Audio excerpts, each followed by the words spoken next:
Assalamualaikum warahmatullahi wabarakatuh. Hari ini saya akan mengulas buku biografi berjudul Bung Hatta, Kisah Hidup dan Pemikiran Seorang Arsitek Kemerdekaan. Nama saya Syafa Veronisa, absen 35.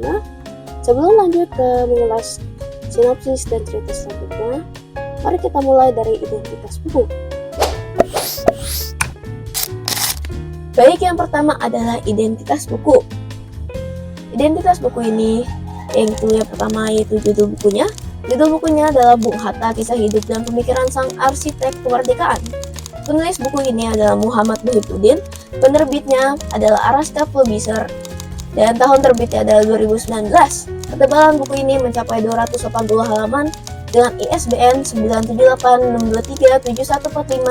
9786237145004. Untuk sinopsis buku ini memaparkan riwayat hidup Muhammad Hatta secara kronologis, mulai dari akar silsilah keluarganya di Sumatera Barat hingga masa tuanya. Penulis menitik beratkan pada pembentukan karakter Hatta yang dipengaruhi oleh dua kutub, pendidikan agama yang kuat dari garis keturunan Sufi dan etos kerja profesional dari garis keluarga pengusaha.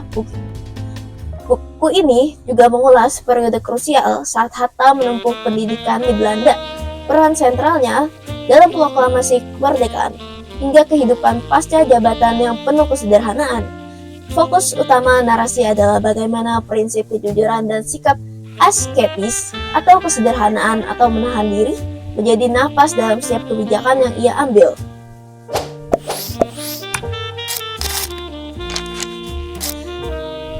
Dan yang ketiga adalah analisis buku ini.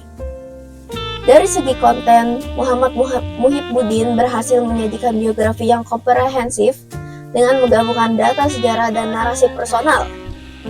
Penulis menggunakan referensi dari berbagai sumber otoritatif seperti Ignaz Kleden dan Rosihan Anwar untuk membedah psikologi dan latar belakang intelektual Hatta.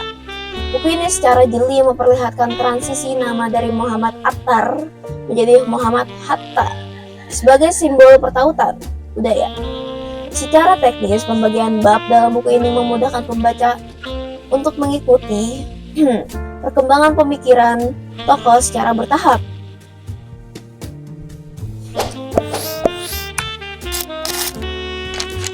Dan yang keempat adalah amanat. Amanat dari buku ini yang pertama adalah integritas profesional. Pentingnya menjaga pemisahan yang tegas antara kepentingan negara dengan kepentingan pribadi atau keluarga. Yang kedua adalah keteguhan prinsip, bahwa keberhasilan sebuah perjuangan sangat bergantung pada konsistensi seseorang terhadap janji dan prinsip moralnya.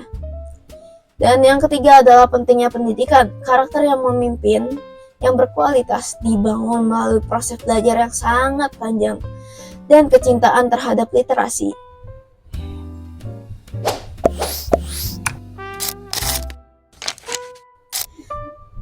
Baik, yang terakhir adalah kelebihan dan kekurangan buku ini.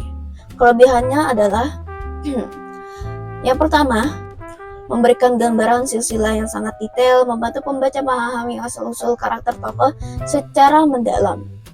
Dan yang kedua, menggunakan bahasa biografi populer yang mengalir sehingga informasi sejarah yang kompleks menjadi sangat mudah dipahami oleh pembaca umum. Yang ketiga adalah berhasil mendokumentasikan sisi keseharian tokoh yang jarang diketahui publik melalui data-data faktual. Kekurangan buku ini adalah objektivitas narasi. Narasi dalam buku ini cenderung bersifat apresiatif atau mengganggu, sehingga kurang memberikan ruang bagi analisis kritis terhadap kebijakan politik Hatta yang mungkin kontroversial pada zamannya. Yang kedua adalah eksplorasi sudut pandang.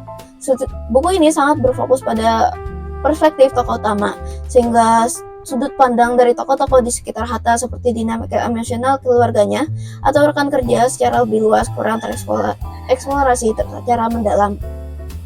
Segitu saja dari saya, Syafa Veronisa. Terima kasih sudah mendengarkan. Wassalamualaikum warahmatullahi wabarakatuh.